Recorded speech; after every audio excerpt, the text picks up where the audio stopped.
On your mark.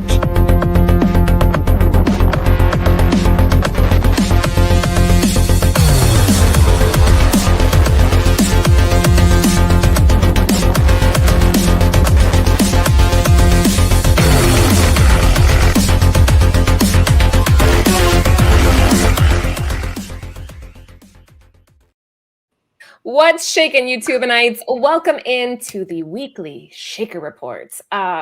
Before we get started, we're going to do a quick roundtable, then jump right in. We'll start with Marty. How's it going? How's life? I mean, I am so glad to be here, joyful as always. Listen, you guys have your choice of show, whatever you want to go watch, what have you, right? And Cover Price throughout the entire week has some great shows. But honestly, nothing tops Thursday night Shakers with Lady Laura, Gorgeous Gabe, and Dr. Yo-Yo here, right? So, I mean, you guys are in the right place on a Thursday night. Thank you for joining us as always, man. We got a great list. It's a Shaker show, so it's all over the place. So you're going to see a bunch of stuff. So there we go.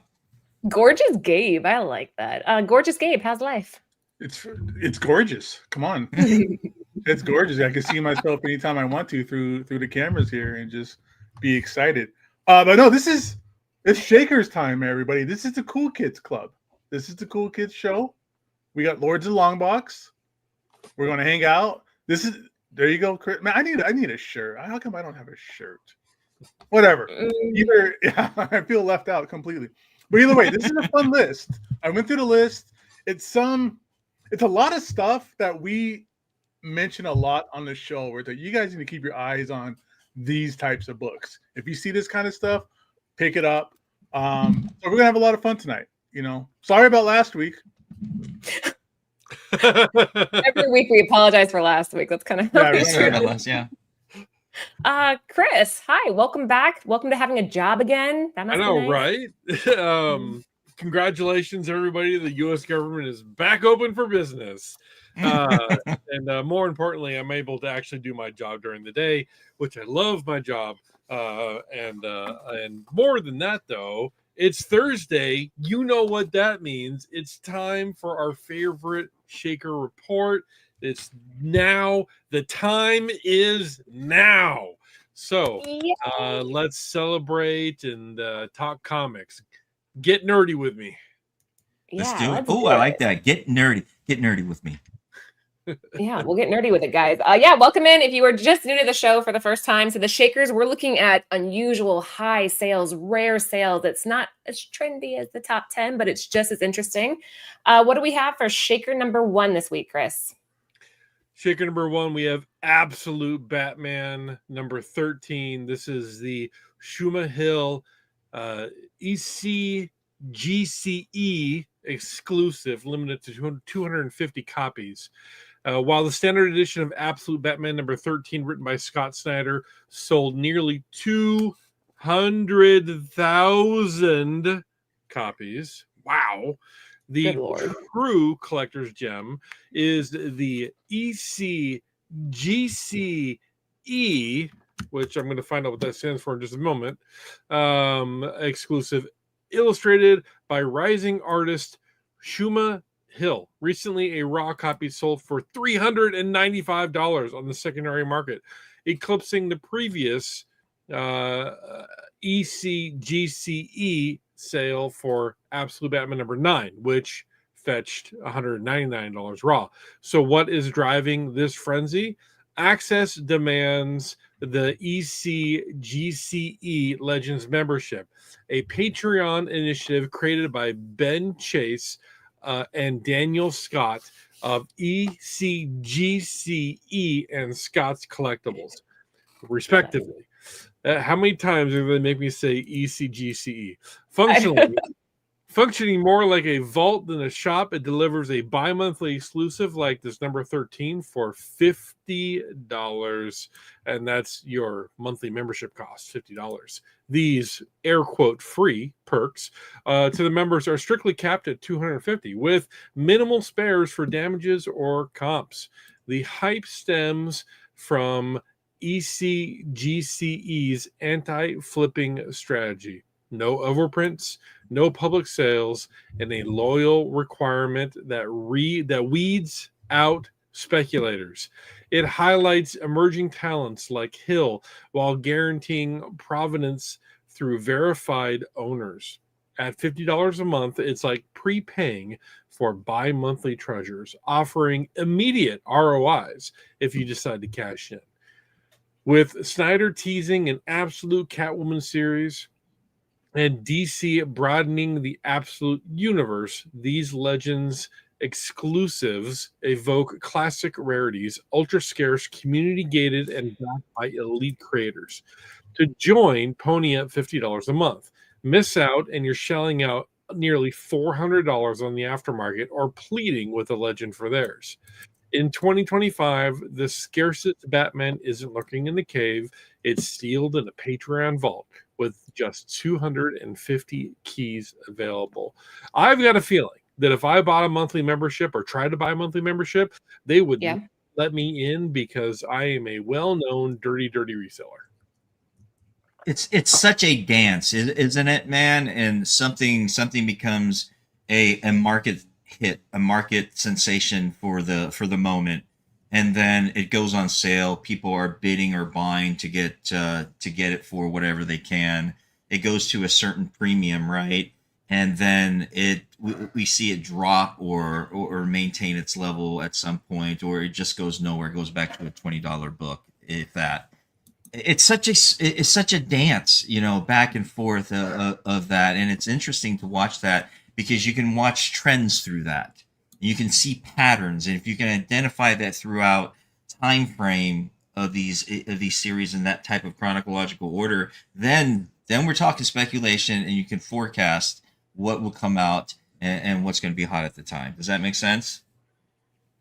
Yeah. So you wouldn't join a membership then, is what I'm hearing. It's not your style, Marty? No, it's not my style, but for anybody who wants that, I mean, I could see where that could be something appealing for them, Yeah. And Chuma Hill's had some great covers. The Zatanna cover. Oh my God. This is of the different absolute Batman covers of number 13 I've seen. This is my favorite. I love this style of artwork right here, and anything with a cat or a dog on it, I'm sold already. So here we go. It's traditional watercolor too. Gabe, what do you think of this? I think this cover stinks. What? Because of all the cats. Oh my God! Good one. Okay, yeah. Yeah, no, it's a nice cover and all. I think it's odd. I'm not the kind of person that buys a lot of variants, so joining a membership would be not useful to me. But hey, if this works out, a $400 book, this is fun, and it's nice that they have like settings, or they have things set up so it's not so much of somebody goes in and buys all the books and turns into like a flip fest kind of thing. Right, there's a perk to that, right? That's one of the pros to this, is being able to know that you have your 2 copies bi-monthly secured, and I see the appeal there. So there is a few things about this that sounds pretty okay. There are 3 different levels. For Sidekick, $10 a month, you get 10% off FOC and pull list.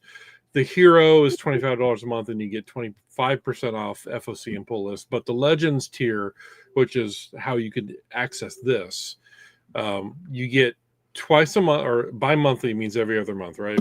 So every other month you get an exclusive limited 250. You just get it as part of your membership. So basically you're paying $100 per exclusive. You get 50% off of all exclusives that are in the ECGCE store. You get 40% off your FOC and your pull list, and 25% off of trade paperbacks and hardcovers. Bi-monthly means twice a month, doesn't it? No, that's bi-weekly. Yeah. It's bi-monthly is every other month. Right. But that seems way too expensive. Okay, sorry, continue. Well, what's caught my eye about this, though, is the 40% off. Okay, so I have Third Eye Comics around me, but I didn't always have Third Eye Comics around me. 5 years ago, when I first moved to Maryland, there was only 1 or 2 comic stores near me, and they were both like 2 or 3 hours away, not worth driving to, right? Okay. if I knew about this, I probably would have signed up because I would be able to do my FOCs at a huge discount. 40% off of cover prices is big deal. And I would get these exclusives every other month. So I think it's pretty okay. If you're buying enough FOC, then yeah, if you're doing enough FOC orders. Yeah, and if you think about it, this book just sold for $400. I'm not saying that every exclusive of theirs sells for $400, but you only need 2 or 3 of those a year to really take care of your annual membership cost. So, I don't know. ECGCE, check it out, guys. I use a website to order my comics from that I order like pre-order, like I order 3 months in advance, and I've been using them for like 20 years, and it's 38% off your order with no membership needed. So this seems a little, not worth it for me if I get 38% off with no membership needed. Yeah. If you like variants, that's cool and stuff like that. But for one of the tiers was you get like 25% off your pull list. You're gonna have to order a lot of books to make that discount kind of repay back your monthly membership. So yeah, here's the link to that, guys, if you want to check it out. Yeah, I do own my FOC at Third Eye because they drop. I'm on their membership tier also, and they drop a bunch of exclusives and everything to us as members. But it's also like there are 5 Third Eyes within an hour of me. So I think they might be on the list tonight too. Just stay tuned for that. Shaker number 1, Absolute Batman number 13, the Chuma Hill ECGCE exclusive, limited to 250. Raw near mint coming at an impressive 395. All right, Gabe, what do we have for Shaker number 2? All right, number 2. I love this cover. It's such a cool cover here. All right, let me pull up the Action Comics 1000. This is the Gabriel Del Otto, cool name, Bulletproof comic exclusive from 2018. The preeminent golden age comic, Action Comics number 1, kicked off a new era of superheroes in 1938 with the debut of Superman. Some 80 years later, DC Comics returned to celebrate Superman's birthday with this oversized anniversary issue, clocking in over 100 pages. The book included a dozen stories by writers like Brian Michael Bendis, Louise Simonson, Paul Levitz, Tom King, and Mark Wolfman, working with some of the most popular Superman artists, including Kurt Swan, Jim Lee, Neil Adams, Dan Jurgens, Joel Shuster, and Clay Mann. The celebratory issue featured 47 variants, but only a few have popped up in the years since, including this Delato and another cover by Jock. This gorgeous cover depicting a somber Superman in the Fortress of Solitude jumped up in price this week, beating a previous record for a 9.8, jumping past a 9.8 last year for $125. The most recent sale of a near mint raw for $150 caught our eye. So, wait, what am I reading here? A 9.8 is $125, but now near mint raws are $150. Okay, interesting. I mean, yeah, that is interesting. They must be done with all the slabbed ones, right? So now we're moving on to pricier raws. Or maybe the slabs are even more expensive now. I love the cover. I mean, love the homage to Christopher Reeves on this, and so, and of course, Gabriel Del Otto. I mean, amazing artist.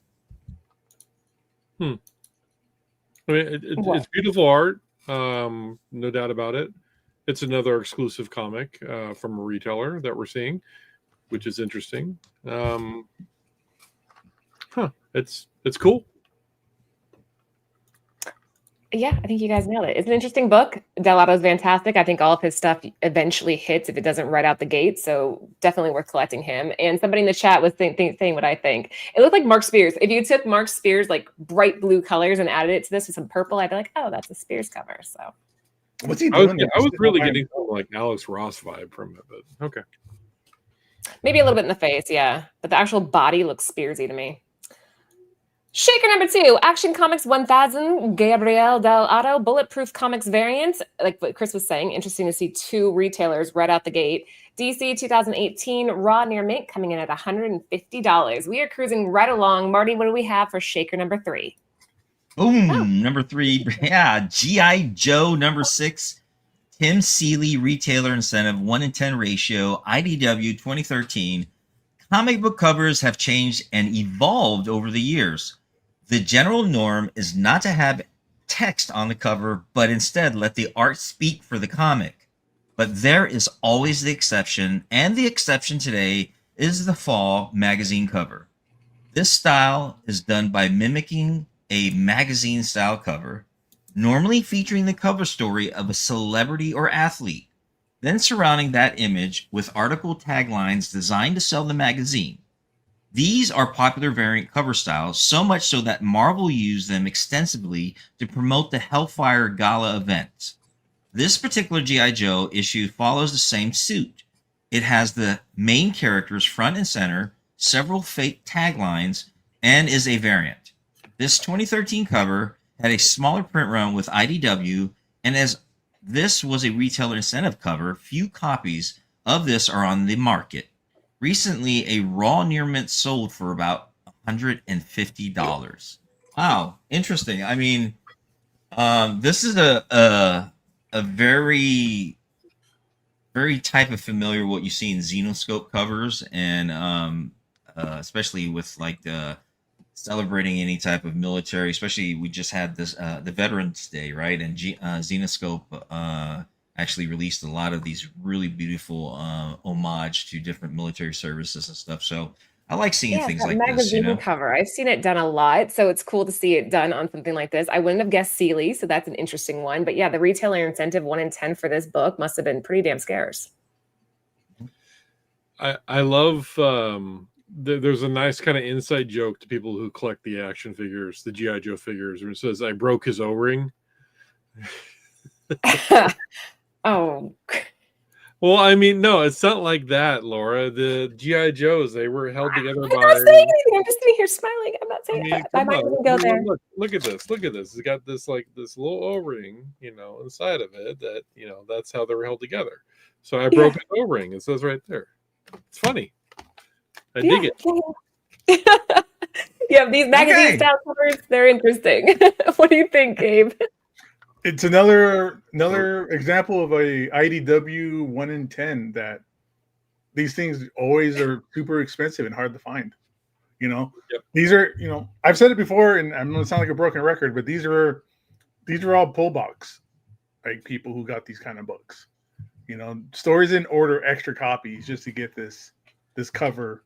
So whoever got this was somebody who's just a big time G.I. Joe fan who buys every issue, buys every cover. And that's it. And if you want him to pull it out of his collection, you're going to have to pay him top dollar for it, kind of thing. Yeah, it's interesting. Okay, very cool. See, we're seeing variety already. We're 3 in, and we have G.I. Joe number 6, Tim Seeley, retailer incentive 1 in 10. IDW 2013, $150 raw. It's nothing to snuff at. All right, Chris, what do we have for shaker number 4? Mortal Kombat! Dun, dun, dun, dun, dun, dun, dun. Logo variant by DC Comics in 2015. Since its debut, Mortal Kombat has been the definitive, brutal, and bloody video game fighter, especially if you had it on the Genesis, because that had blood, and the Super Nintendo had like green jello or something like that.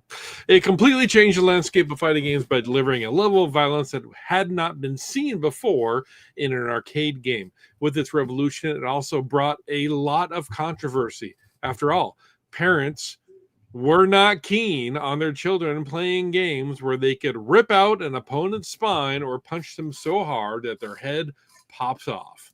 Much like horror comics led to the establishment of the Comics Code Authority, Mortal Kombat is partially responsible for the creation of the Entertainment Software Rating Board, also known as the ESRB.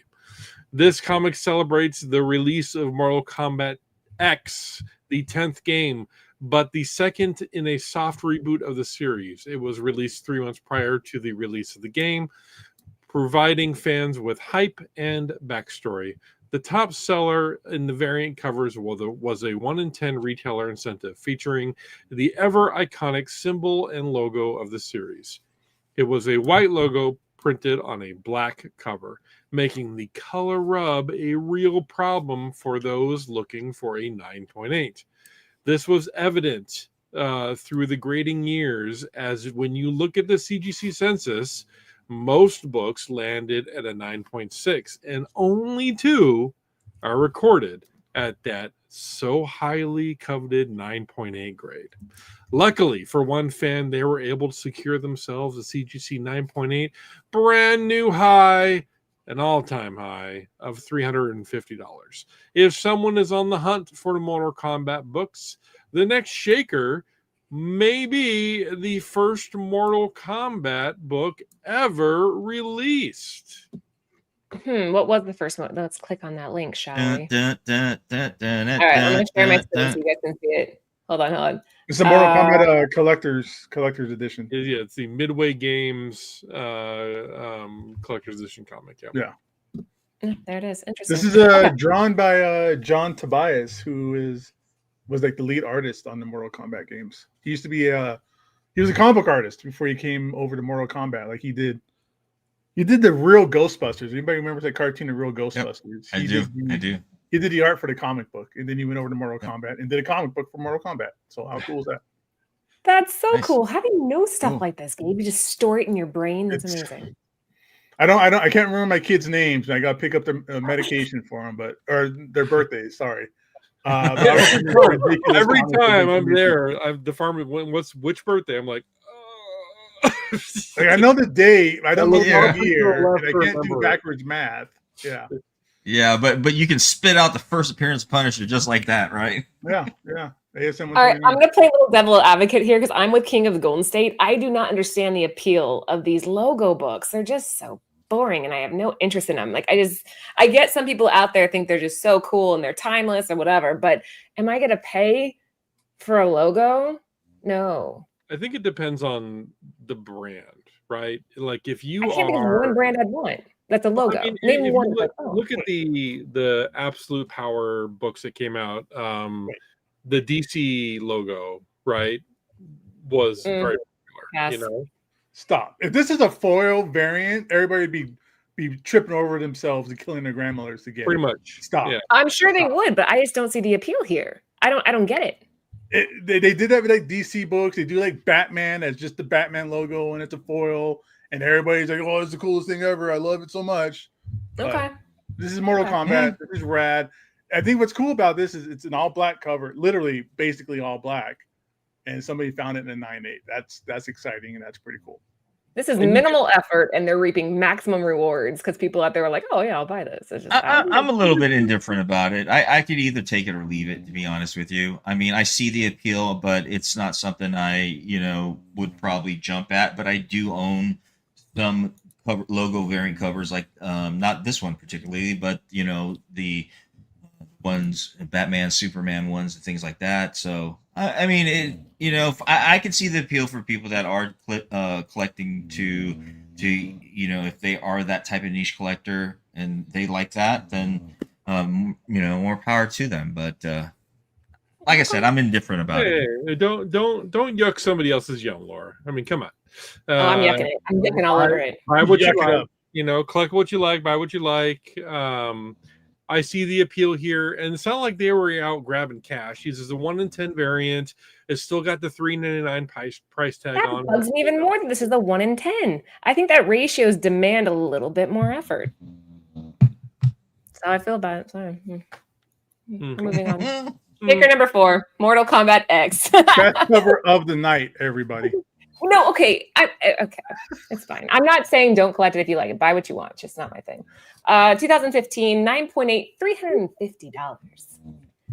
Excellent. Okay. Halfway there, folks. What do we have for Shaker number 5? Number 5, we got the Mummy Valley of the Gods. Number 0, the Matt Broom Ashcan. That was limited to 999 copies. Couldn't make one more, make it an even number. From Chaos Comics in 2001.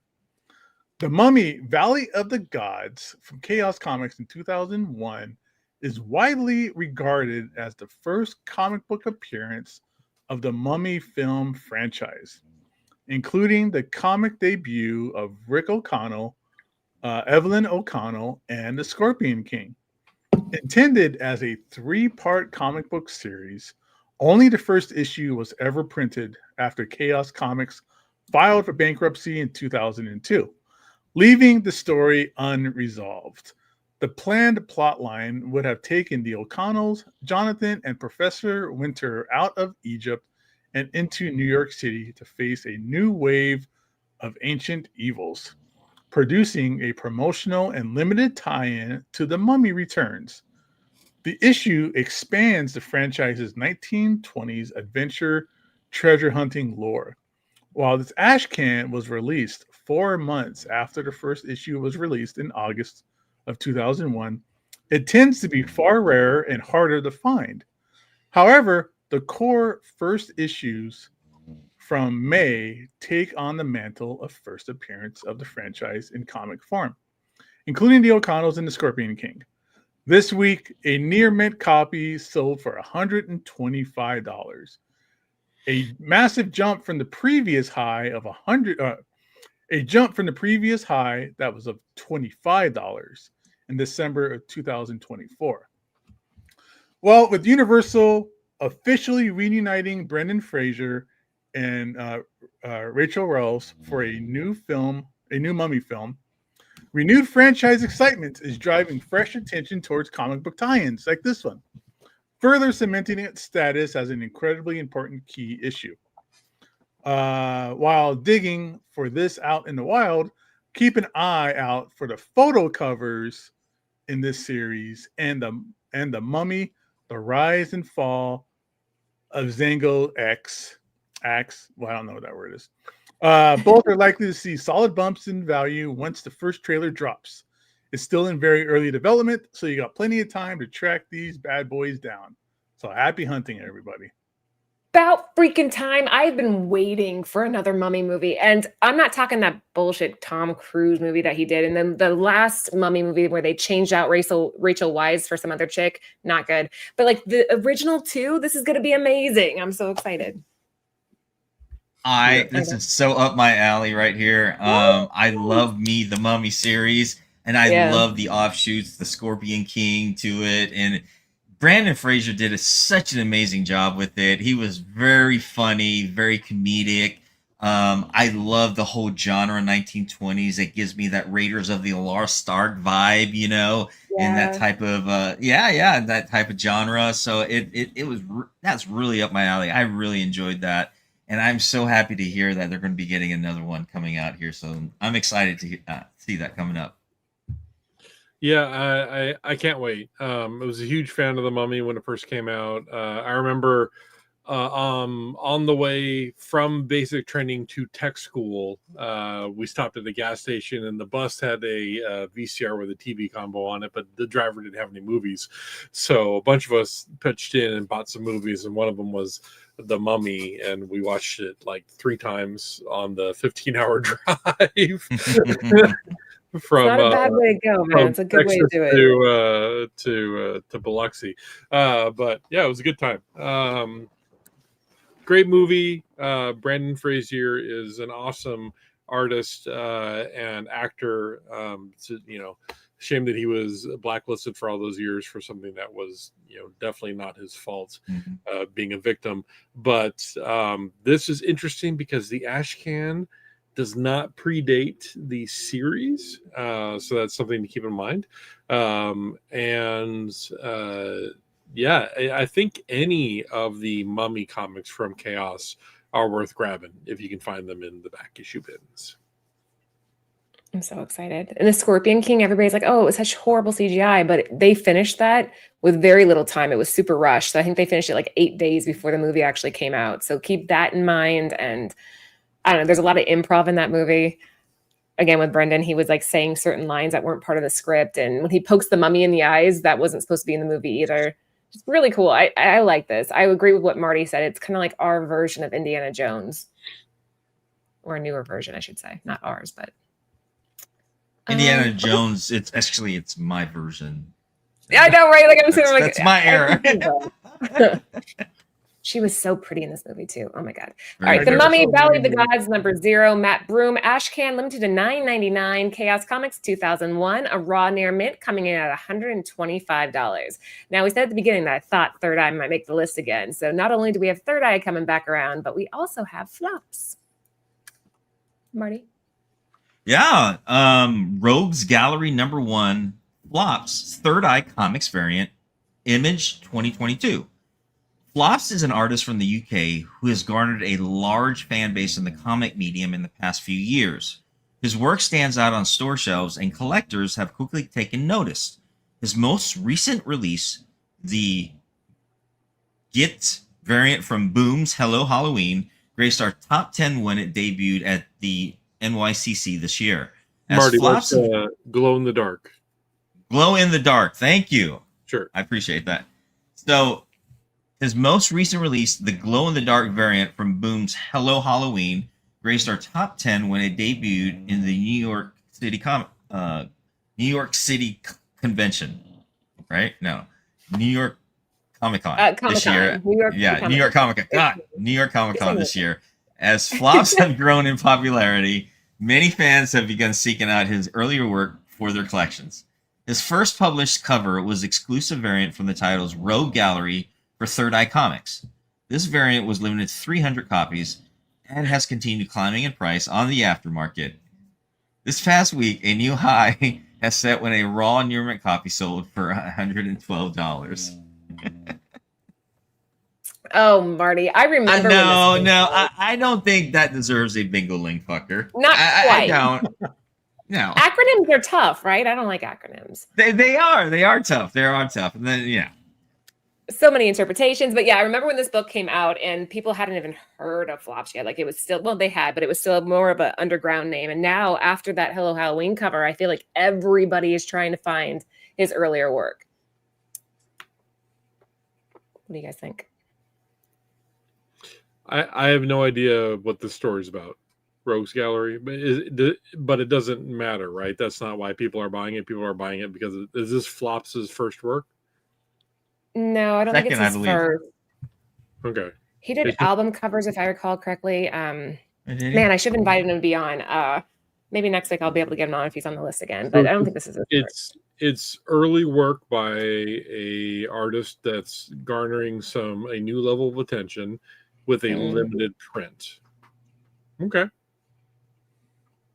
Wait, Igor's saying it is his first cover, and if he's saying it is, I kind of trust him because he knows his stuff. But then Nelson's saying it's not.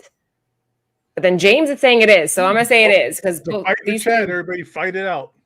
No, these two know their stuff. Just trust me. If they're saying it was, fight. That's good. That's even better than if this is his first piece because, like I said, he's exploding after that Hello Halloween cover. What do you think, Gabe? It's okay. I like it. I mean, I'm not a variant guy, so these things don't impress me all that much. But it's a fun cover. I've never collected anybody's first cover work kind of thing. Like that's not the kind of collector I am. My collection of first people's cover work is starting to grow. I started grabbing them because I started watching the show when you guys were doing it with Tim. And after doing the show for a number of years, I've also just started growing it. If it's an artist that I like their work, I'll seek out their first cover as long as it's there's definitely growth there. There's a whole market for collectors first. All right, gentlemen, don't look at your phones. I'm going to quiz you guys. You know the answer, but I'm just curious. What was Jim Lee's first cover? Was it Alpha Flight, the one with Wolverine jumping out of the robot's chest? No. Okay. You guys can't Google it. I'm seeing both of you.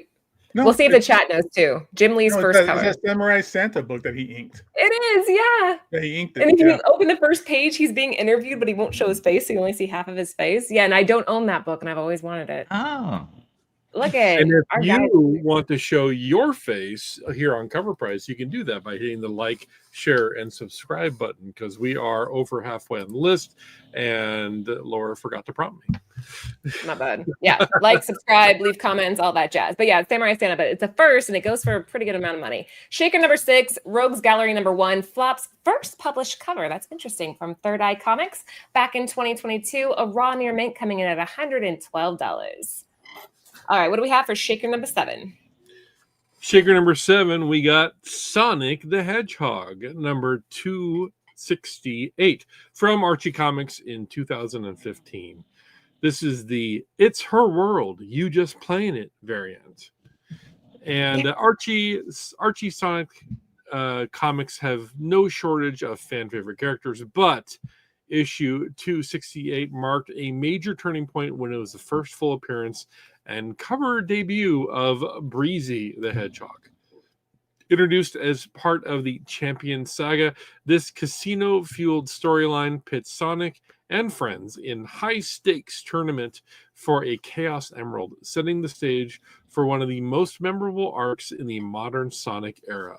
The It's Her World, You Just Playing It variant, featuring new cover art by Jonathan H. Gray, became an instant standout with extremely limited availability and a growing cult following around Breezy. This variant has been steadily gaining traction. After years of flying underneath the radar, the book just set an all-time high for $235 for a CGC 9.8, the only slabbed sale on record. Previously, Near Mint Ross topped out at around $90 in late 2023, making this a dramatic jump in value. With only 4 graded copies on the census, 1 9.8, 2 9.6s, and 1 9.4, very low population, supply remains incredibly scarce. As Sonic collectors continue chasing character firsts and hard-to-find Archie variants, Breezy's debut variant stands out as one of the sharpest modern keys in the franchise. I would never have guessed that this was a $200 book. I mean, Right? I guess with Sonic, you always just try to pick them up, but this isn't like jumping to me. So cool. I grab every Sonic that I can in back issue bins, thrift stores, every single one, because they just fly off of my eBay store. They don't last long, Even in crappy condition. even in crappy condition. Yeah, especially if it's like the older ones. Like I have, I just listed a big stack of Sonic this last week, including the first Metal Sonic, and even in poor condition or GD condition, it still will probably sell for around $50. Marty? I love the cover. It's a really cool cover. It's a cute cover. It's a really colorful. I love the cards and each character on the cards. So I can't really speak on Sonic. I never played Sonic growing up. It was more released, I think, in the 90s. I think it was, and so not really my era, but nevertheless, still a great cover. Oh man, I played Sonic when I was a kid all the time. I actually still do with my kids. We got Ellie into it recently. What do you think, Gabe? You muted. I'll push the button. You're muted.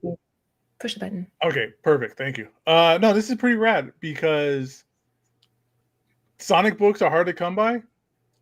This is towards the end of the initial Archie run.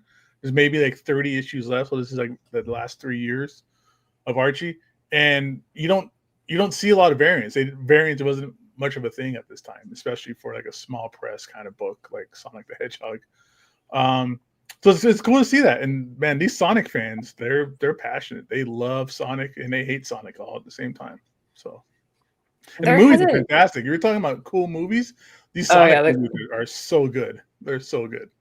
They're really good. And I can't remember a Shaker show or a top 10 in the last month or two that didn't have a Sonic book on it. Yeah. I mean, usually it's all this Archie stuff, Sonic, Ratio, G.I. Joe's, Ratio, all that, like Ratio, licensed stuff from IDW. That stuff pops up on here all the time for like really crazy prices. I will say that I think if you have Sonic books, the time to sell it is now, right? We've had a number of successful movies, and maybe a few more movies on the horizon, but you're gonna get like perfect example, Shrek, right? So first appearance of Shrek in comics is that Dark Horse Shrek #1. For a while there, it was like $100 book, and now it's a $10 book. I'm not saying that Shrek is as strong as a character as Sonic, but if movies seem to be what drive the demand for first appearances and ongoing appearances, especially the low print runs like these Archie later issues, the time to sell them is now, while there's still interest in the character due to the movie, because it's not like there's a lot of really hot video games with Sonic coming out right now. It's very few and far between. I'm on the fence because it is such a cult following that I could see it holding for years. But I also see your point with there being the market fluctuations depending on what's going on in, pop culture. So either way, you get more than what you paid for it, probably. Absolutely. Yeah, right. Right. Yeah, you're good. Shaker number 7, Sonic the Hedgehog 268. It's Her World, You Just Play in It variant from Archie 2015, a CGC 9.8 at $235. All right, what do we have for Shaker number 8? Yeah. Star Trek: The Next Generation. It's me, right? Through the Mirror number 5. Cast photo cover. 1:10 ratio. IDW 2018. Photo cover variants have seen a significant increase in demand across comic book mediums in the past 5 years or so. What once was a cover only die-hard fans seemed interested in is now sought out by collectors as available copies of important characters and IPs dry up online. Covers such as Invincible Iron Man number 10, Black Widow number 1, and Punisher number 218, among many others, have become books with $100 plus raw asking prices on the aftermarket. Another photo variant that was continuing to increase in price is the cast photo variants of Star Trek: The Next Generation. Star Trek remains one of the most popular properties in entertainment with a strong and dedicated fan base. This 1:10 variant for issue number 5 of Through the Mirror series set a new high last week when a CGC 9.8 graded copy sold for $250. And I'm a big trekker or Trekkie, or I wouldn't say a big one, but I followed Star Trek since I was a child, all the way from the original series, all the way until the Next Generation, even some of the Voyagers. I even watched the Discovery, but this is where I really fell in love with Star Trek is this, and I can see the appeal of why photo covers too within the past few years have been something people are sought out after, and I've noticed the price increases in that too. Me personally, I was never really big on photo covers. I just never. I would see them and I would just kind of like go, browse through them in a long box and just kind of pass them out. But now I'm really starting to see appeal, especially if you see the cast of character on a cover. And having something like this in your collection, especially if you grew up watching something like this, I could see the appeal for it. Yeah, you're totally right. Like there were so many shows I remember doing with Ant. We started back in 2015, but we used to have Facebook Live shows, and nobody would buy the photo variants. They would just sit there for and we would start them at $1 and nobody wanted them. And then all of a sudden, I would say in the last probably 2 years, I saw a really big increase. Like you have the Black Widow with Scarlett Johansson, you have the Black Panther, Spider-Man, like all those books go for high premiums. The Iron Man book goes for a lot. So something shifted, and I'm not sure what, because we couldn't give these things away 10 years ago. And I'm starting to see that they also sell out online too, before you can even get them, or they're on people's wish list too. So I think that's very interesting too. I think it's because if you're a fan, you're going to get a photo cover signed. If you're trying to get a comic signed by an actor or an actress, you're going to go with a photo cover. I think that may be one of the driving factors, and the fact that fan conventions are such a big deal now. You have people paying hundreds of dollars for a photo and autograph. I think that may be point. That's a good point. I was with them at a hotel in a convention in Dallas, by the way. That the crew, except for Picard, of course, and Doctor, but it's the ones you always see at the conventions, Yeah. The other thing Yeah. that I think is interesting about this is a 2018 book with the cast of the Next Gen on it. Yeah. And Yeah. I mean, there wasn't any Next Gen action going on in 2018. I think there were just rumors of a Picard series starting back in 2018. This is well after the last movie for the Next Generation hit. So I think that the timing of this is interesting because who had the license for Star Trek back in the late 90s, early 2000s? DC. It was DC. Okay. I know they did a few photo covers, but not that many. When IDW had it, that's when I remember we started seeing some interesting crossovers. Like there was a whole crossover between Star Trek and the Green Lantern, which was pretty cool, called Spectrum War. But photo covers, probably 20 years after the series ended, that is interesting to me.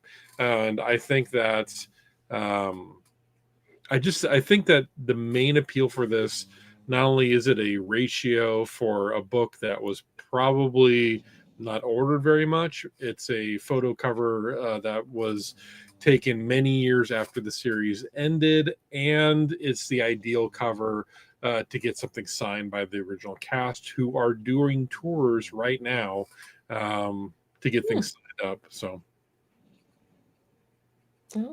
Gabe, you want to add to that at all, or? I thought this was a book for Reading Rainbow. Photo covers are boring, and what a minimum amount of effort put into them. But you like the logo ones? Okay. Oh, you're just being a smartass. Okay, I got it. I got there. Yeah. I know you're right, Laura. I remember photo covers. Nobody liked them. I was ordering for stores. I was ordering for stores at this time, and you'd be like, photo cover? Mm-hmm. No, thank you. Like, I wouldn't even order them because nobody would buy them. They would sit on the shelf and collect dust. It's crazy. Yeah. This is a weird market. Everything always shifts. look at like the Buffy covers. The Buffy photo covers are getting attention. Yeah, those do well too. I have one slabbed in my garage actually. That's the charm. The charm covers were always like photo-like or well-drawn photo-like covers. John Wick. Okay.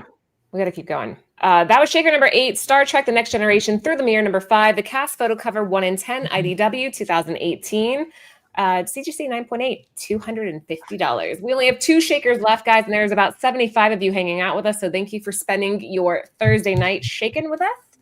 Make sure to like and subscribe if you haven't already. All right, what do we have for shaker number 9?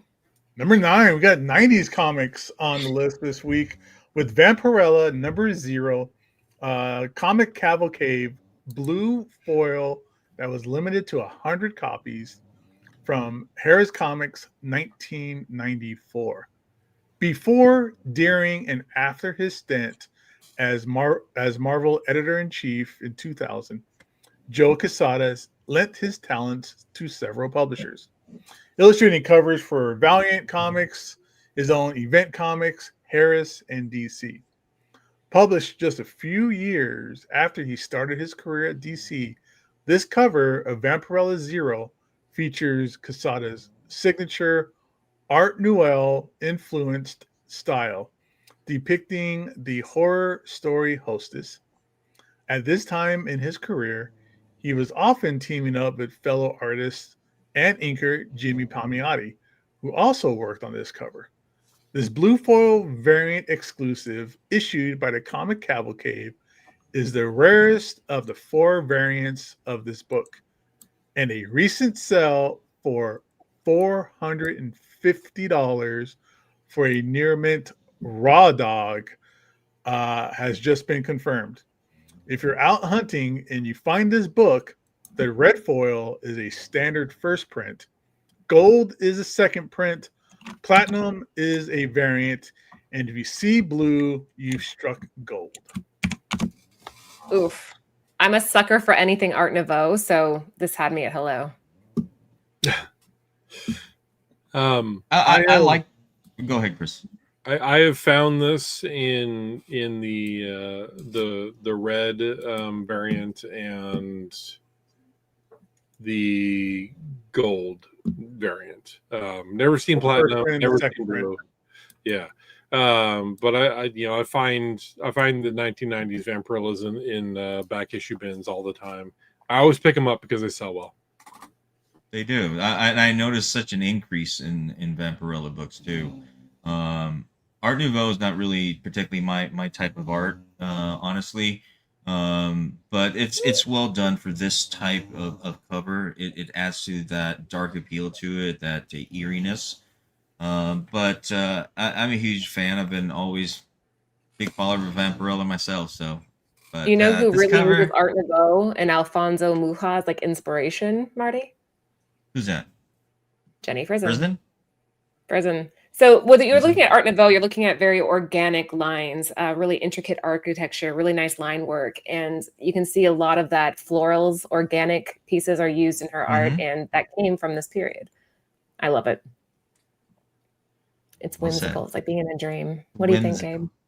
I love Joe Quesada's artwork from when he was doing this, when he was doing Ash, when he was doing Exo Man of War or Ninjak. He's an underappreciated artist, I think.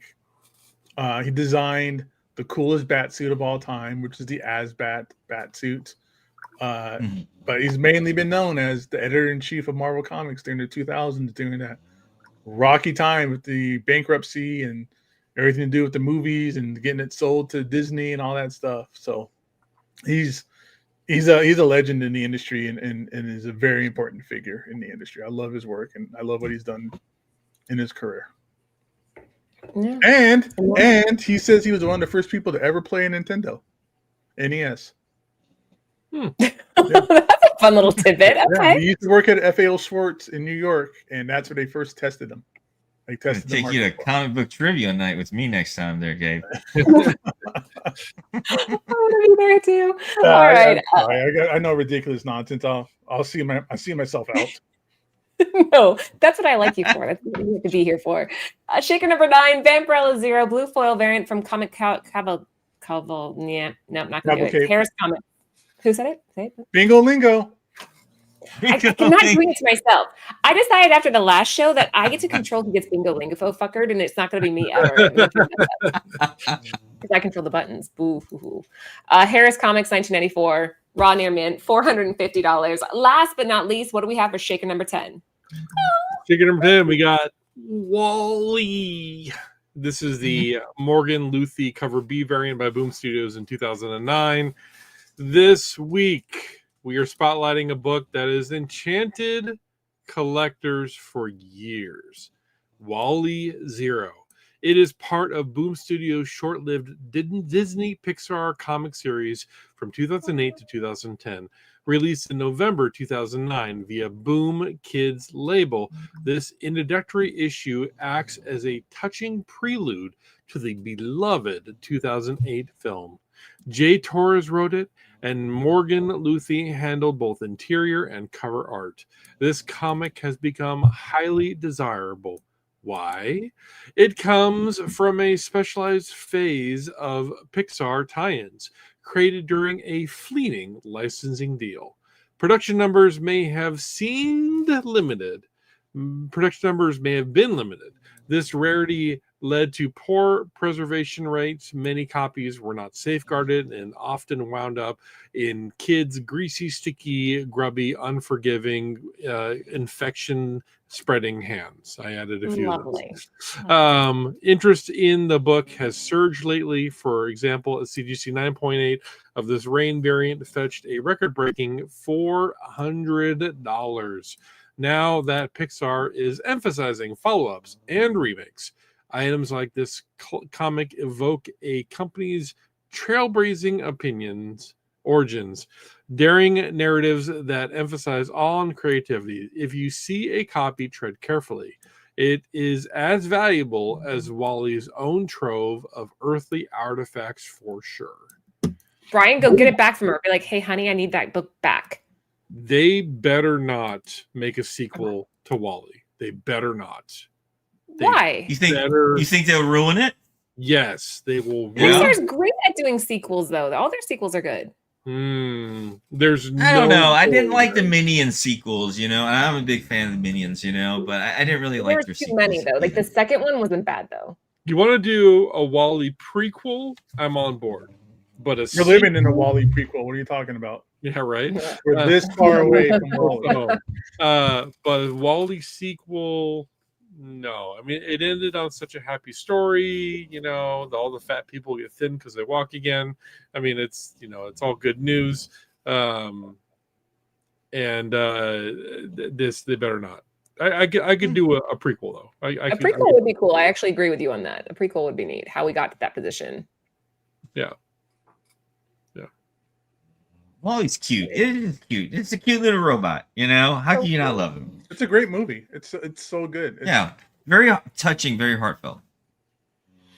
Yeah, good point, Matthew Waite, amazing artist, one of my favorite artists, Matthew Waite, who's in the chat and watching the show. That's right. Remember Cars 2? I remember Cars 2. Cars 2 is why I don't want Wally 2. That's exactly. Matthew Waite. That's not ringing any bells. Do I know this Oh guy? my God! Stop trolling. Oh Laura. Not ringing any bells. Sorry, Matthew. I don't know who you are. Anyway, yeah, this is cool. Early Disney movies like this, these are tough to get in a 9.8 from 2009. Like Brian's little girl's books probably just beat to hell by now, but yeah, very neat. I like it. This is cool stuff. Before you guys go anywhere, that was our last shaker, but Gabe is going to take over now and show us what is meant to be loved. It's meant to be loved. Yeah, I don't know. That's what comic books are meant for. It's inspired children, like we were inspired. So to have a kid to see, go through it and love it, read it like a million times, it's wonderful. I love my wrench. Jay says Brooklyn's. We're both trolling on him together now. That's awesome. Okay. Gabe, engage. What's up? You're up. Engage. I'm ready. It's already there. Shit, sorry. I wasn't even paying attention. You were like ready, and I'm like, come on, Gabe, let's go. Enhance. Go ahead. Enhance. All right. Let's take a look at this week. The Daily Shakers. This is always great. Best part of the show. This is updated daily, multiple times a day, in fact. So, if you want to see some cool sales, swing on over to CovrPrice, take a look at the shakers, and there's fun stuff on here already at the top. A lot of the same kind of usual suspects, but not very often do we see a Ninja Turtles #1 though, like a 9.2 going for over $16,000. That's crazy. That's crazy. The price of a slightly used Kia. That's the price of probably a liver, and your liver grows back. So your liver does not grow back. It does. It's the only organ that grows back. He's right. What about skin? No, sure, I guess. Sure. Your epidermis is a collection of individualized cells. But you could drink all you want and lose your liver, and you get a new one back. Fantastic. I'll get a refill while you're talking. So Ninja Turtles #1. That's awesome to see. Right. X-Men 12. I love the red covers for this first appearance of Juggernaut, which is great. Great stuff on here. Second appearance of Wolverine, and then the first appearance of Wolverine. This one is a raw, went for $4,000. Wow. Raw 4,000. What grade was that? Indicated. So no, that always sketches me out. I get so anxiety just thinking about spending that kind of money on something that's not graded. It could be any grade. I'm good at grading. I'm pretty good at spot grading, but figuring out like if something's trimmed is almost impossible for me to see with the naked eye. Gabe, I have a question. Yeah. So if you're on eBay, like Chris is, and you sell a book like this raw for $4,000, what's to keep the person that gets it from swapping it with a book that they already have and just sending that back to you and returning it? Because like with slabs, they have a serial number, right? So like, what would guarantee somebody selling this raw that they wouldn't get screwed over? I would never sell this raw. I don't think there is anything that guarantees that. there's too many jerks out there that will take advantage of that kind of system. Yeah, and eBay always sides with the buyer, seems like. Yeah, I mean, not always, but I mean, you would have to like maybe find like a distinguishing mark on it, or like a distinguishing piece, like, oh, hey, there's like a chip here, or this corner is folded a certain way, or whatever, to kind of distinguish that it's the same book. But besides that, like, it's good luck. It's not happening.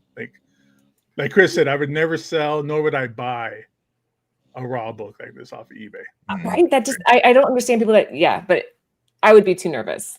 I mean, maybe this is not eBay. Maybe this is a Heritage, which is a lot more reliable. Absolutely. Yeah. Take pictures to show eBay. That's interesting. Okay. But still. I'm kind of wary even buying something like this through the mail. I mean, especially if you're going to pay a good premium for this book. My liver grows If back. you buy it at a convention, you'll be paying like $5,500 for it probably, or something. You got to pay the table rate. Yeah. Gabe said it'll grow back. Yeah. I'm mad at it. I'm like, can I get a refill break? I come walking in, she goes, my liver grows back. I was like, okay. No, you could donate a piece of your liver and it'll grow back. So you want to ruin the piece you're growing back? Got it. Yes, thank you. Sorry, Gabe. Sorry. That's okay. Hey, which bone is that on the second row there, Gabe? Number 1. Oh, of course. Okay. Yeah. Speaking of the first appearance of a Punisher here, Marty. Hey, let me ask you an opinion. Yeah. I had a chance to buy second appearance of Punisher for like, I would say like $65. Condition was probably like a 6.5, maybe a 7. What do you think? You think I should have jumped on that? Oh yeah, absolutely. Which day, man. What are we talking about? Because there's kind of a discrepancy of what a second appearance is. It's the second cover appearance. Was also a Spider-Man book. Okay, the one where he's like, the one where he has like the crosshairs, another crosshairs cover. Yeah, okay. Yeah, that sounds like a good price. Yeah, I think so. It's condition bearing, but that Staples has dropped so much. I remember when that book was selling for astronomical amounts, so I'm shocked to see it going under 3. Let's take a look at it. Let's see the history of this book. It was insane. I think like close to 20 grand. Oh, Jesus Christ. I remember shelving this book too. Where is the previous sales?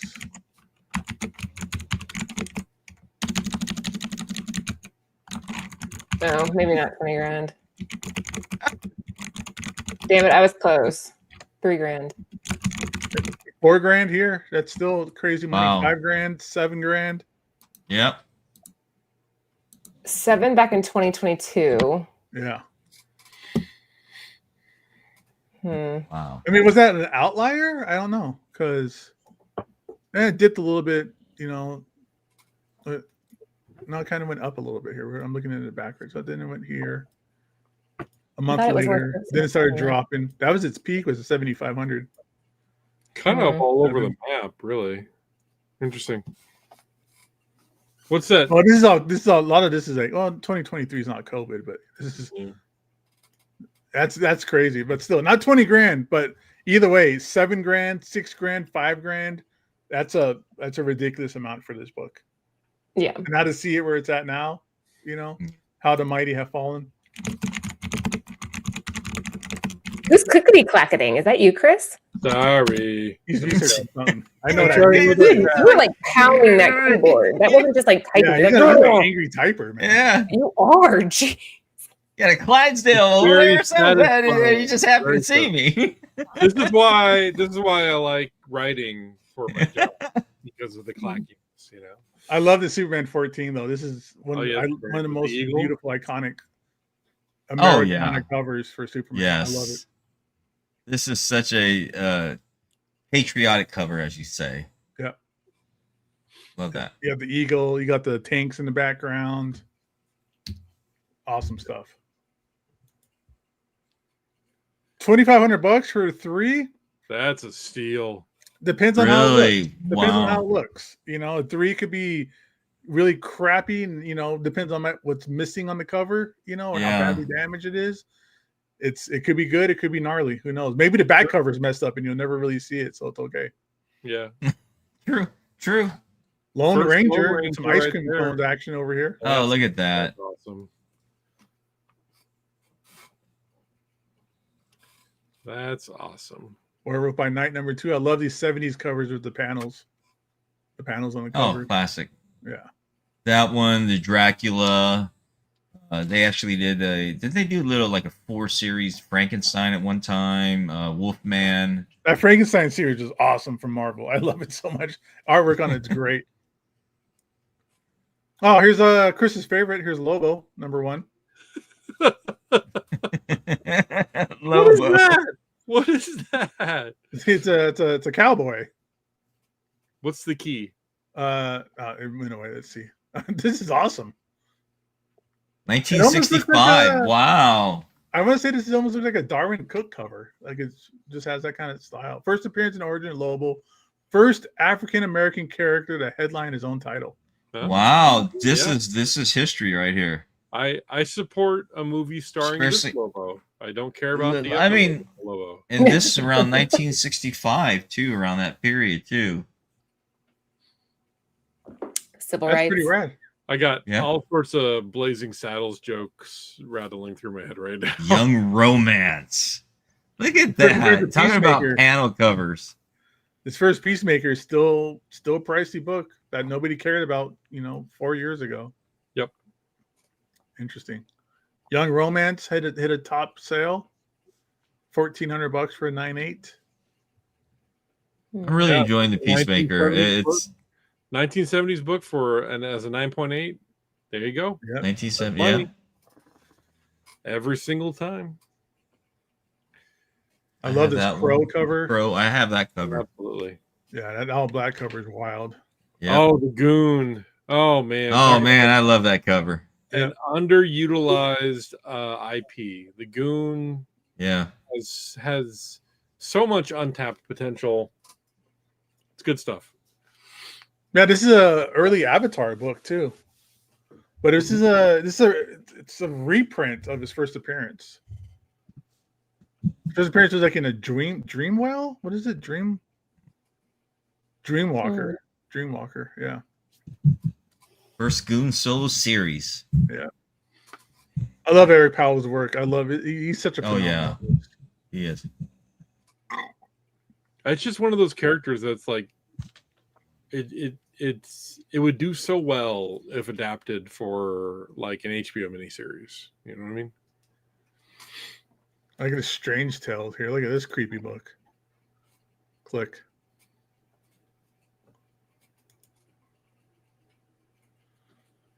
All right, they're burying this guy in his souls, watching him do it. This is awesome. Love that. Like another panel cover too. Yep. That's terrifying. It's like everybody's worst. I remember dream. this. I think we talked about this at one time. I think a while back on the Shaker. Oh, really? It looks familiar. Yeah, I remember the ghost coming in from the grave. What's up with the Crow? It's coming up on here again, number 3. Yeah. What's What's going that on? 9 press one right there. That's a German first appearance of Hellboy. Hellboy, like prototype Okay. kind of thing. Okay. Yeah. That's awesome. I really like that logo style. The contrast color silhouette shadow. I'm a big fan of that. I'm gonna click on this Crow because this is a cool cover. I love these painted covers that they had on this early caliber comics. Yeah. With the axe.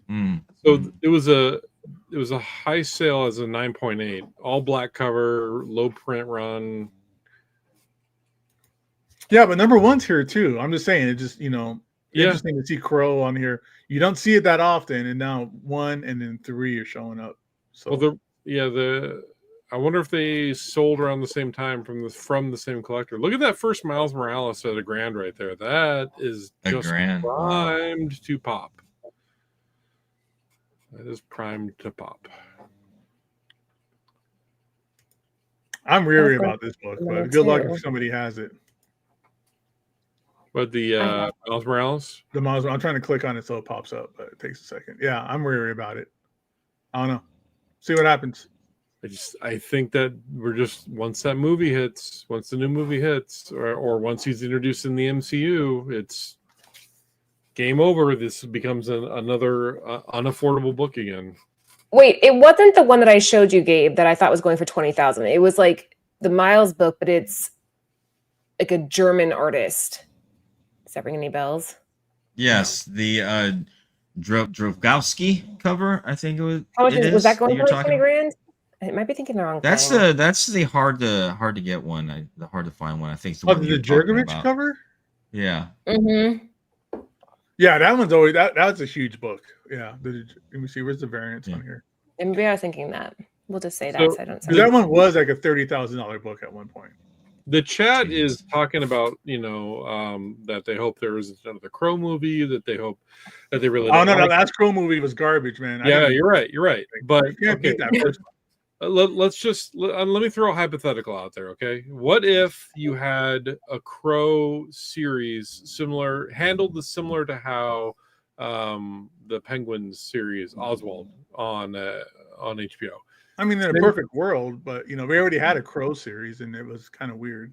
But something handled with that same style of grittiness and stretched over multiple seasons, because I think the biggest challenge with the Crow, the original was so iconic when it came out. It was so shocking, and it had, of course, the death of Brandon Lee attached to it, but every time they've tried to retell the story, it's failed because it's a lot of lore to cram into 93 minutes. But if it was done as a series, a long series over multiple seasons and handled by a high-end studio that actually knew what they were doing, I think it could be good. Who did Lock and Key? It has a lot of potential. It really does. No, I agree with you, Chris. I think if they really took their time, I mean, the movies, first one and done, that was the only one for me. Everything else really just bombed, in my personal opinion. But to see it as maybe a series, an ongoing series, I can see the potential for that. I really could. They could do so much, and if they did handle it in a fashion with dark grittiness, kind of like what the Sandman. Do you ever see that series, first and second series of the Sandman? That was I love the way they did that. So I could see that. They seem to take these characters and use the episodes to do character development, to actually tell the story and not rush it. Gabe's moving on. Love that cover. Love that cover right there. Yeah, this is a great cover. I love just Bucky here kicking a guy right in the junk. Good job. I didn't even see it first. I was looking at Captain America. Okay, yeah. Classic 1940s, man. Yeah, this is all Why good is stuff, man. where's I that love guy it. trying to attack Bucky with a mace, though? He's in a suit and using a mace. I don't get it. $851 for a 3.5. That's a good price, I think, for something like this. Yeah. From 1940. Oh, for sure. Come on. Hey, That's right. is that one of the gold foil variant KO covers down there? Yes, it is. It's a blind bag alternate cover. Oh, look at that. $750 for that. $700. Wow. Yep. Trying to pop it up here. Is that for? Yeah, it's for KO. Look at that. But I took my son to Third Eye last week, and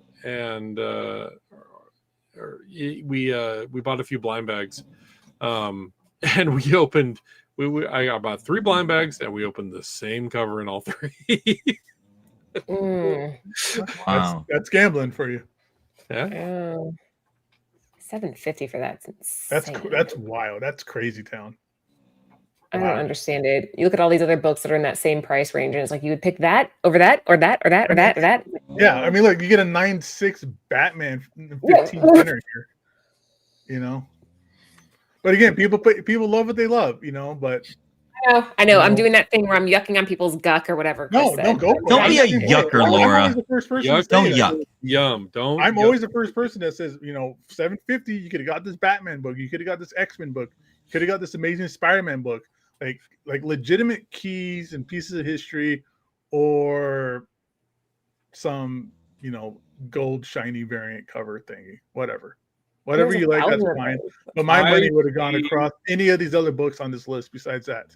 I see an amazing Michael Turner Supergirl cover in the next aisle. How much is that going for? Oh, see, there you Michael go. Turner. Like a 9 point. Is that a Love that 9.8 cover. for It's a 730? 9.8. Yep. There you go. That's money well spent. San Diego Comic-Con 2017. I was here. I was at that. Yeah. San Diego Although, if I had $800 to spend on a comic, I would definitely get the Neil Adams Batman that's next to the Spider-Girl. Is it that Batman that you like? It is. Yeah. This is a cool cover, man. Beautiful. Michael Turner, man, Beautiful. the Tupac of comic book artist. More we're getting out after he died. Yeah.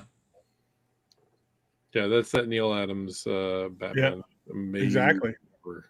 Amazing cover. Nova. What's the story on that Todd McFarlane remastered One of 1,000 Venoms from 2017? I don't think I've ever seen that before.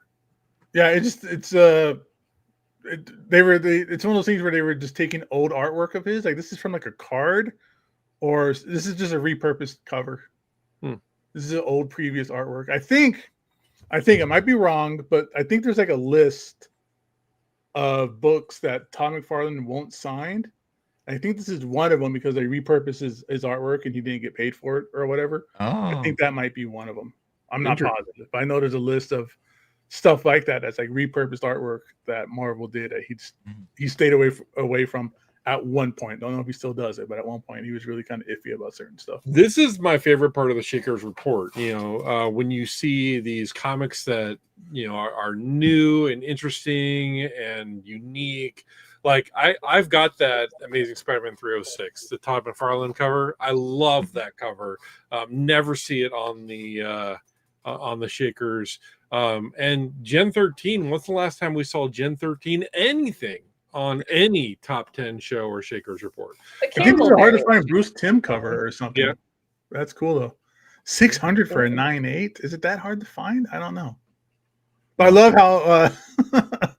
how grunge is getting the soda poured out in his shorts.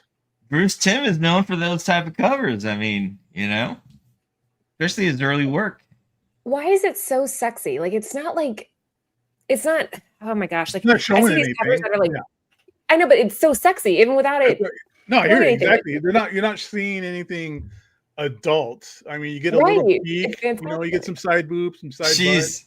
Well, she's pouring out here. She's pouring the cold drink on, in his pants there, you see?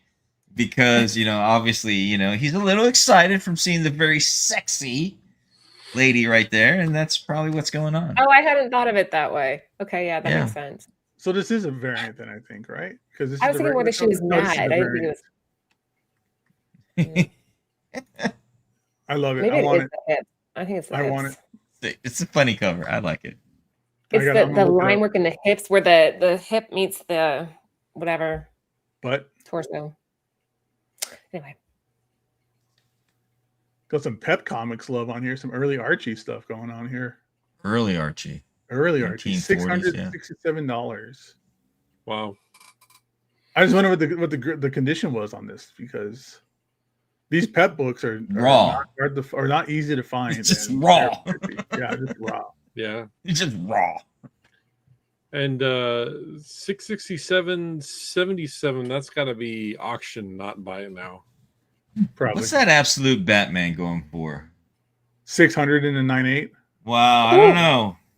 New comic, right? You're just what you were talking about, Gabe. Is you've got an early 2025 comic going for something like $600. Yeah.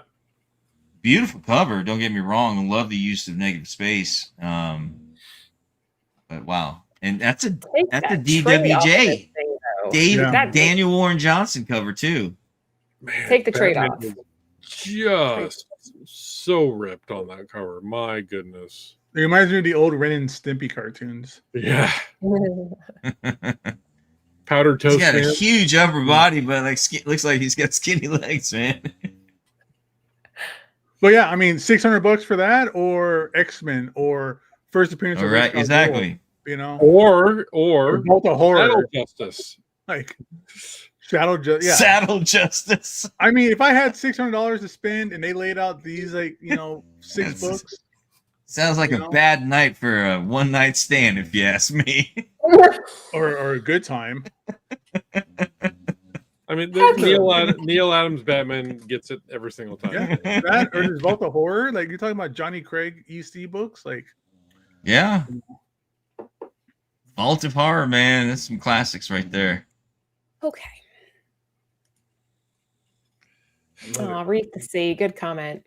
Love it. Hey, Laura, remember when we tried to make this a 55-minute show? Yeah, We're right. close. We're very We tried. close for an hour and a half. We tried, man, but we got under what we did last week. Well, we're not done yet, though, so maybe not, Marty. We got some more fun No. happening here. Oh, look at that Wonder Woman cover. Oh man, 1940s right there too. First Gambit. You got news of of that Gambit movie coming out probably. I haven't heard anything Not about with that guy. Is it Channing Tatum? Is that who's playing him? I don't like him. Gambit, yeah. You don't like him? Huh? No, everybody thinks he's like the hottest guy ever, and it does nothing for me. I'm like, ugh. I just when he does that Creole accent too, I just to me it's just right, Marty? It's the accent. You're I like, know. oh. I just can't. It's cringy to me, and it's Yeah. just I don't know what you guys do. Theme I'm for sick. ourselves. It's kind of cringy coming from him to me. So I'm with again, you. $500. What book on here would you get for $500?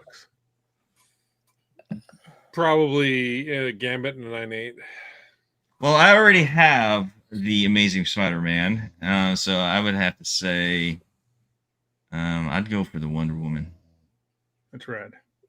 I want this platinum Spider-Man because that thing is just so hard for me to find. It's so cool. Yeah, I mean, look at that would say- early edition Wonder Woman.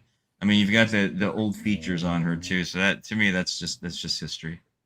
I've got the Gwen Stacy and I do have the Gambit, so I guess probably the Wonder Woman if you're going on ones you don't have.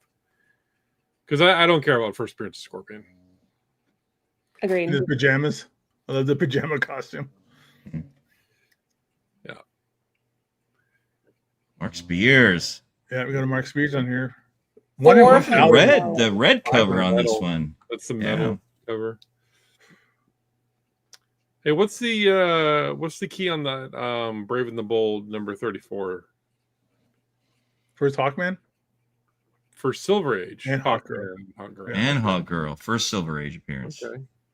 And that Daredevil number 7 is that first meeting of Daredevil and Namor. Is that why? No, it's the red suit. It's the Wally Wood red suit. Oh, okay. I have this. Nice. 1952, huh? Look at that cover right there. 1949, Supergirl holding Superman. This Great. one's I love impossible. it. What do you pick on this one? Yellow. I mean, vibrant yellow, God. man. There's That's so a much 3 good stuff in point. this What one. 2? Did I see it 3 or 2.5? It's a Either 2.5 way, on the it's, Superman. wow, man. That's But the Dracula's badass, and that's a 9/8 for the Dracula. That's really Yeah. good. I like this. I like this Judge Dredd, but it's not his first appearance. It's just the first American one, I think. Brian Bowman Yeah. art. I like that, but I don't know for Mhm. $500. Marvel. Probably be the Superman. I would think. I'd go Yeah, with I think Superman. I agree. I think I agree too, but Dracula's a close second for me. Yeah, that one's dope. Yeah. What issue's that? 16? What's the key for that? There's no key. It's just a 9/8 okay. from the 70s, $400 book, Okay. $480. A blonde in a green dress. That's the key. That's Oh, the we're- key. A blonde in a green dress. Yeah, they sell. Oh man, I this week I found Luke Cage Hero for Hire number 8, the one where he goes after Doom to get his $200. Yeah, I love that book.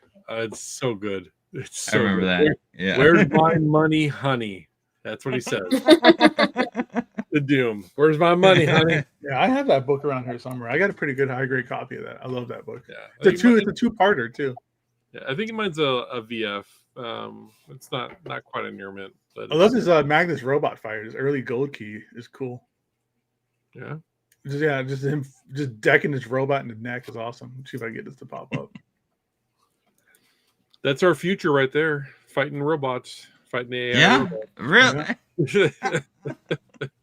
As we're all just plugged into the matrix here in the back. I'm excited. Good things are coming up, man. All right, Chris, you know how you're scared of like zombies? I'm actually scared of when we are taken over by robots. It's a matter of time. ChatGPT gets Terminator. used more than like the human brain does on a daily basis. It's crazy. I don't think it's gonna be in our lifetime. I for one What? more AI overlords. It's going to be in our lifetime, Marty. I don't think so. I think it's gonna be in so far in the distant future before AI you is know going so fast, like substantially fast. Like 10 years from now, who has any clue? Yeah, that terrifies me. That's scarier than zombies. I'd rather take a dead human than a smart robot. Laura, as somebody who's in the industry, I will tell you that it is a bit of scare tactic speculation going on right now. A little bit of hyperbolic response. If you look at progression, there's actually been a flattening of that curve a little bit. The government's making you say that.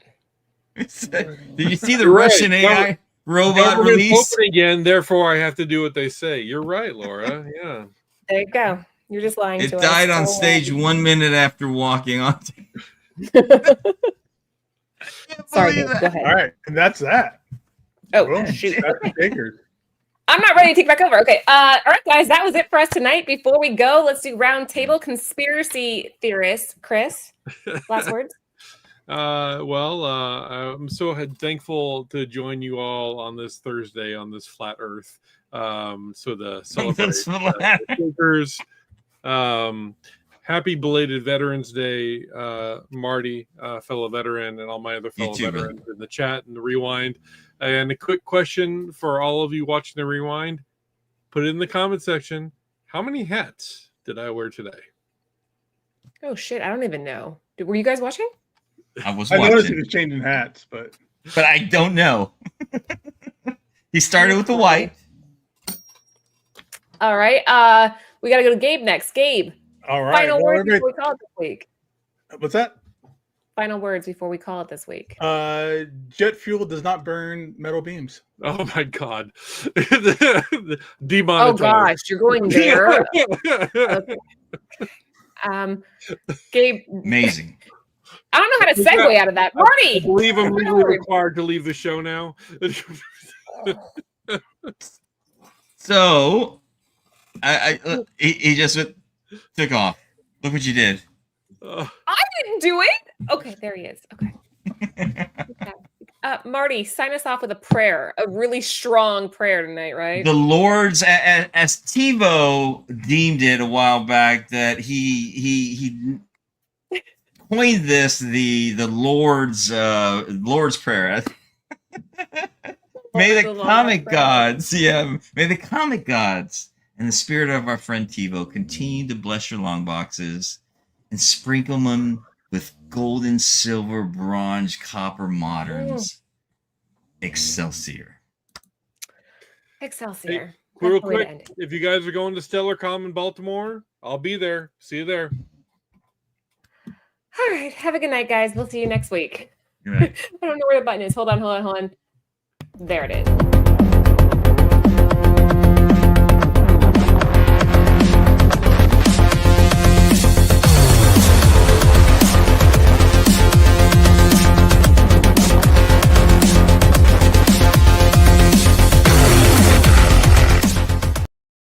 For the entire crew, this is TiVo saying keep digging in them long boxes. Peace out.